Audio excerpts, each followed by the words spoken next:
down, I know you got me, baby. Assalamualaikum warahmatullahi wabarakatuh.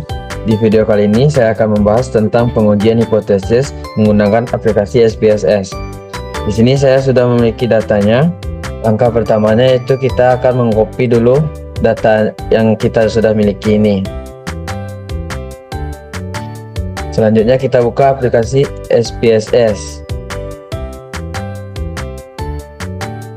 Nah, jika sudah kita buka aplikasinya, maka kita akan paste with variable names. Nah, jika aplikasi dan datanya sudah muncul, maka langkah yang pertama itu adalah pengujian jenis variabel jenis kelamin dan variabel umur dengan cara metode chi-square. Caranya cara pengujian chi-square yaitu pilih analyze, pilih descriptive statistic, terus pilih cross tab. Pindahkan variabel jenis kelamin ke row dan variabel umur ke kolom. Selanjutnya kita pilih statistik dan checklist chi-square-nya. Continue. Setelah itu kita pilih cell, kita checklist observed dan expected. Kita tekan continue, baru kita tekan OK. Nah, maka akan mendapatkan hasilnya seperti ini. Cara bacanya itu pada kolom chi-square test dan pada bagian signifikannya. Kita mendapatkan bahwa hasil dari chi-square jenis kelamin dan umur mendapatkan hasil 0,0 semuanya. Nah, jika hasilnya lebih dari 0,5, maka kedua variabelnya tidak berhubungan. Jika hasilnya kurang dari 0,5 atau sama 0,5, maka variabelnya dikatakan berhubungan. Nah, dari data kita ini hasilnya 0,0, maka dikatakan variabelnya berhubungan. Selanjutnya yaitu pengujian variabel untuk variabel selanjutnya, yaitu sebelum kita mengujinya itu kita akan mengetes tes normality-nya dengan cara tekan analyze, terus pilih descriptive statistic, pilih explore. Nah, kita akan pindahkan variabel etika kerja, disiplin, motivasi, dan kinerja ini ke dependent list. Nah, setelah itu kita tekan plots, terus kita centang normality plots with testnya, terus continue, baru OK.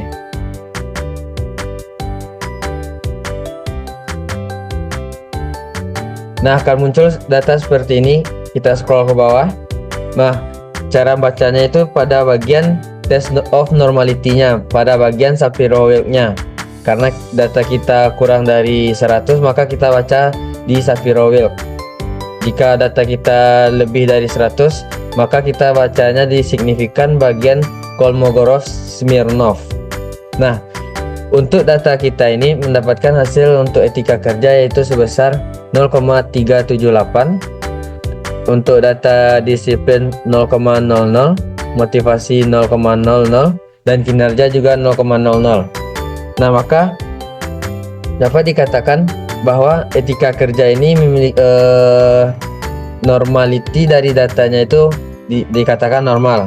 Sedangkan disiplin, motivasi, dan kinerja itu dikatakan tidak normal karena kurang dari 0,5. Kalau jika lebih dari 0,5 seperti etika kerja ini, maka dikatakan datanya itu normal. Nah, setelah kita telah menguji tes normality-nya, selanjutnya kita akan pengujian dari Spearman dengan cara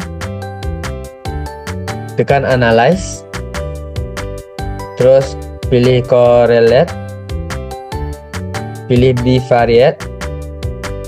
Nah, yang dari soal yang dikasih dari dosen, saya yang kedua itu adalah menguji korelasi antara kinerja dengan motivasi.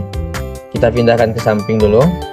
Nah, karena dari data kinerja yaitu kita mendapatkan data yang tidak normal dan motivasi juga tidak normal. Jika dari kedua variabel ini sama-sama tidak normal, maka kita akan menggunakan uji correlation melalui metode Spearman. Untuk persennya kita hilangkan, terus kita tekan OK. Nah, maka akan dapat hasil seperti ini. Untuk cara bacanya yaitu antara korelasi motivasi kerja dan motivasi dan kinerja, yaitu mendapatkan signifikannya itu adalah 0,00. Nah, dari hasil yang ini tingkat hubungan antara motivasi dengan kinerja itu sangat lemah atau rendah, dapat dilihat dari tabel yang ini. Nah, data yang seperti ini. Yang pertama itu 0,00 sampai 0,199, tingkat korelasinya itu sangat lemah. Yang kedua yaitu dari 0,20 sampai 0,399, tingkat korelasinya itu lemah. Yang ketiga yaitu 0,40 sampai 0,599, itu tingkat korelasinya cukup. Yang keempat 0,60 sampai 0,799, tingkat korelasinya kuat. Sedangkan dari 0,80 sampai 1 yaitu tingkat korelasinya sangat kuat atau sempurna.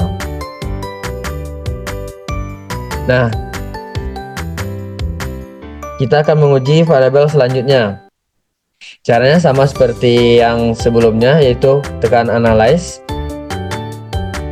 pilih correlate, bivariate. Nah, kita akan menguji yang kedua itu antara kinerja dengan disiplin.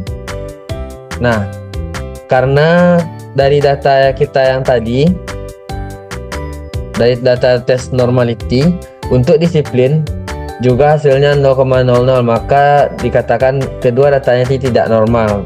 Nah, pengujiannya juga sama, yaitu cara Spearman. Kita tekan OK. Nah, akan muncul data seperti ini. Cara bacanya itu adalah tingkat korelasi antara kinerja dengan disiplin mendapatkan signifikannya yaitu sebesar 0,653. Nah, dari hasil ini kita akan lihat di tabel kita yang tadi. Nah, kita mendapatkan hasil tadi 0,63, yaitu tingkat korelasinya berada di kuat. Nah, selanjutnya yaitu variabel selanjutnya. Caranya sama seperti yang tadi, tekan analyze, pilih correlate, dan pilih bivariate. Nah, kita akan menguji antara kinerja dengan etika kerja. Untuk etika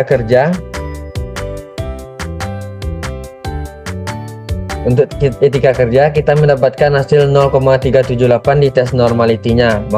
Maka etika kerja dikatakan variabelnya normal. Sedangkan kinerja 0,00 tidak normal. Nah, untuk seperti ini, jika salah satu variabel kita ada yang normal dan ada yang tidak, maka pengujiannya juga sama seperti yang tadi, yaitu pengujian dengan cara Spearman. Selanjutnya kita tekan OK. Nah, akan muncul data seperti ini. Cara bacanya itu adalah antara korelasi kinerja dan etika kerja mendapatkan signifikan sebesar 0,355. Nah, di sini kita akan melihat seberapa kuat tingkat korelasi antara kinerja dan etika kerja ini di tabel kita yang tadi. Nah, kita mendapatkan hasil tadi sebesar 0,355. Maka dari tingkat hubungan antara kinerja dengan etika kerja yaitu berada di tingkat korelasi yang lemah. Nah, cukup sekian penjelasan dari saya. Apabila ada kata-kata yang salah, saya minta maaf. Wabillahi taufiq wal hidayah. Assalamualaikum warahmatullahi wabarakatuh.